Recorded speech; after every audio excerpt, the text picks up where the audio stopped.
ومن جاهد فإنما يجاهد لنفسه إن الله لغني عن العالمين. Kemudian yang kedua, tidak boleh menyebut sahabat dengan kejelekan. Jika ada sahabat Rasulullah sallallahu alaihi wasallam, tidak boleh disebut dengan kejelekan. Harus disebut dengan kebaikan. Iya, la yudkaruna illa bil jamil. Tidak boleh disebut kecuali dengan hal yang paling indah untuk sahabat Nabi sallallahu alaihi wasallam. Karena dalam hadits Abu Sa'id Al-Khudri diriwayatkan oleh Imam Al-Bukhari dan Imam Muslim, Rasulullah sallallahu alaihi wasallam bersabda, "La tasubbu ashabi." Jangan kalian mencela para sahabatku. Jangan kalian mencela para sahabatku.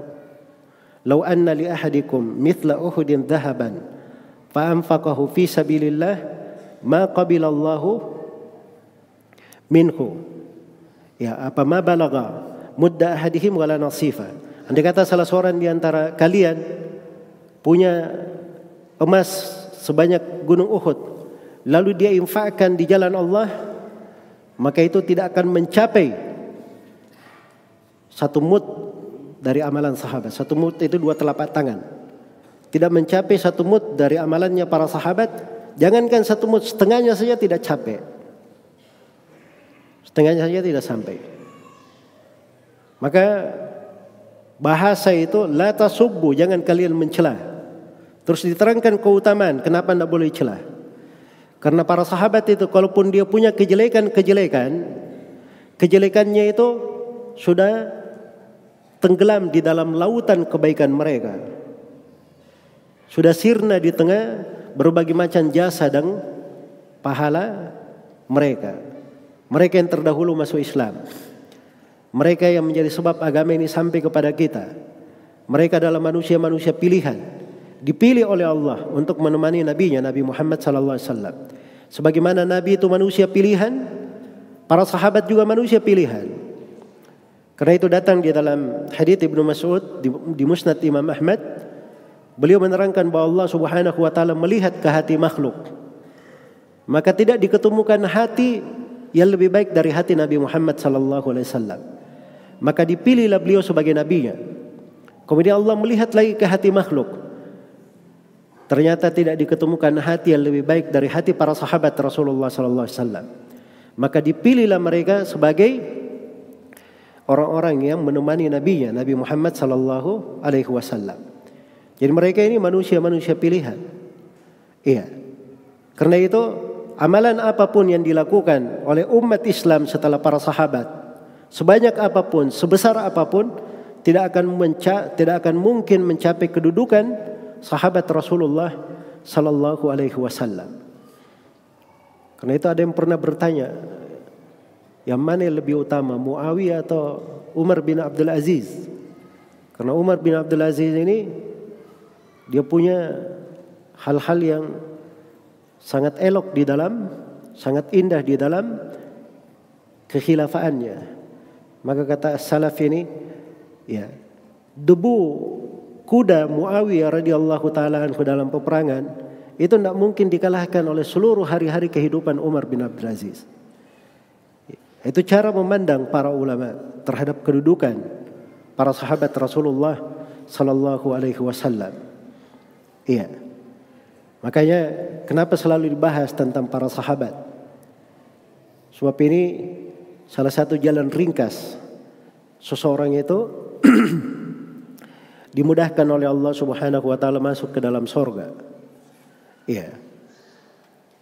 Anas bin Malik radhiyallahu taala anhu berkata, saya tidak pernah gembira di dalam hidup saya melebihi 2 kegembiraan. Kegembiraan yang pertama ketika saya masuk Islam. Dan kegembiraan yang kedua saat mendengar Nabi sallallahu alaihi wasallam ditanya. Jadi Anas kisahkan beliau menemani Nabi keluar di tiang di akhir masjid, sudah ada orang yang menunggu di situ. Lalu dia bertanya, Rasulullah, bagaimana pendapatmu dengan satu kaum, orang cinta kepada suatu kaum tapi tidak berjumpa dengannya, belum berjumpa dengannya. Kata Nabi sallallahu alaihi wasallam, al-mar'u ma'aman ahabbah. Seorang itu akan dikumpulkan bersama siapa yang dia cintai. Kata Anas bin Malik radhiyallahu taala anhu, saya pun sangat gembira dengan hadis itu. Maka saya cinta kepada Allah, cinta kepada Rasulnya, cinta kepada Abu Bakar, cinta kepada Umar, cinta kepada Uthman, cinta kepada Ali. Saya berharap dikumpulkan bersama mereka walaupun saya tidak sanggup beramal seperti amalan mereka. Jadi Anas saja di tengah para sahabat itu menganggap tidak sanggup seperti Abu Bakar, Umar, Uthman dan Ali. Apalagi kita. Jelas ya? Makanya pintu supaya bisa dikumpulkan bersama Nabi dan para sahabat, ini salah satunya adalah di pintu mencintai para sahabat Nabi sallallahu alaihi wasallam. Bagaimana caranya bisa dikumpulkan bersama para sahabat Nabi sallallahu alaihi wasallam? Baca sirahnya saja tidak pernah. Mengerti tentang kehidupan mereka juga tidak. Mempelajari dari agama yang dibawa oleh para sahabat, apalagi baca buku-buku hadis dari riwayat-riwayat para sahabat, itu tidak dia lakukan. Itu tidak menunjukkan kecintaan. Ya, kecintaan itu bukan cuma pengakuan lisan saja, tapi ada praktek di dalam hal itu. Makanya para ulama ahli hadis, mereka sangat banyak menghafal hadis Rasulullah, mengkajinya. Salah satu motivasinya supaya mereka hidup bersama Nabi sallallahu alaihi wasallam dan para sahabatnya. Karena ketika membaca hadis itu dia baca hadis Rasulullah, seakan-akan dia hadir di hari-hari kehidupan Rasulullah sallallahu alaihi wasallam. Rasulullah sudah datang begini, Rasulullah mengerjakan begini, Rasulullah melakukan perjalanan begini, Rasulullah begini dan begini. Seakan-akan dia hadir di sana. Dia baca dari sirahnya para sahabat, seakan-akan dia di tengah para sahabat hidup. Makanya dikatakan kepada Ibnu Mubarak radhiyallahu rahimahullah, kenapa engkau terlalu banyak menyendiri di rumah? Apakah kamu tidak kesepian? Ama tastauhish? Tidakkah kamu merasa sempit di rumah sendiri? Kata Ibnu Mubarak, siapa bilang saya sendiri di rumah? Saya di rumah hidup bersama Nabi dan para sahabatnya. Saya hidup bersama Nabi sallallahu alaihi wasallam dan para sahabat. Sebab beliau hafal dari hadis-hadis Rasulullah, mengulangi dari hadis-hadis itu, banyak membacanya. Makanya ahli sunnah itu, kalau dia tidak baca dari buku-buku hadis, itu masalah besar. Kalau dia ahli sunnah, tapi kesibukannya terhadap buku-buku hadis kurang. Iya, pada apa yang dia bicarakan dari hadis-hadis Rasulullah SAW tidak kelihatan. Justru ahli sunnah itu dari masa dahulu, itu mereka rajin membaca dari buku-buku hadis. Kadang ada yang mengkhatamkan sebagian buku hadis dalam beberapa hari. Ada yang membacanya setiap hari, menjadikan pelajarannya selama dia hidup. Itu pekerjaan ahli sunnah dari masa ke masa. Iya. Itu kelihatan semua ya, kalau seorang mempelajari dari pokok-pokok akidah, itu nanti akan lahir bentuk-bentuk keteguhan. Seorang di atas sunnah itu kayak bagaimana? Tegar di atas sunnah itu apa maksudnya? Iya. Seorang jangan berpikir misalnya tegar di atas sunnah, tetapi dia tidak ada semangat untuk membaca hadis-hadis Rasulullah sallallahu alaihi wasallam. Tidak punya semangat di dalam mengulangi buku-buku akidah. Iya. Harus dia pahami ya bahwa sumber ketegaran itu tadi di dalam menjaga akidah yang disepakati di kalangan para sahabat, para tabi'in, tabi'ut tabi'in, terwarisi dari masa ke masa, dan dia juga rajin membaca hadis-hadis Rasulullah sallallahu alaihi wasallam. Apalagi membaca Al-Qur'an. Ya. Membaca Al-Qur'an. Itulah pokok kehidupannya.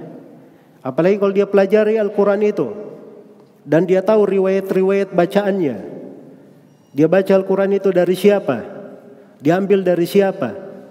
Maka itu akan nyambung semua itu. Bacaan Al-Quran itu rawi-rawinya kepada para tabi'in, para sahabat, langsung kepada Rasulullah sallallahu alaihi wasallam. Rasulullah mengambilnya dari Jibril, Jibrilnya dari Allah Subhanahu wa taala langsung. Itu akan menyambung seseorang kepada agama. Dan itu ketegaran namanya. Kalau dia di atas jalan itu, maka diharapkan untuknya kebaikan. Diharapkan untuknya kebaikan.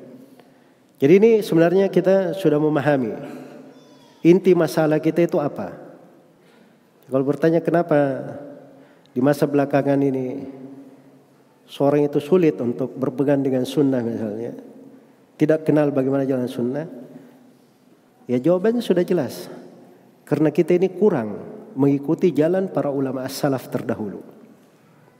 Ya, kurang terkait dengan Al-Quran, kurang terkait dengan hadits Rasulullah SAW, kurang terkait dengan keyakinan-keyakinan, makna-makna keimanan yang disepakati oleh para ulama.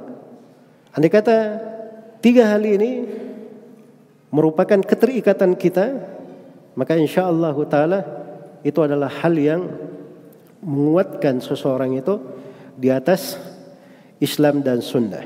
Ya wallahu ta'ala alam. Baik.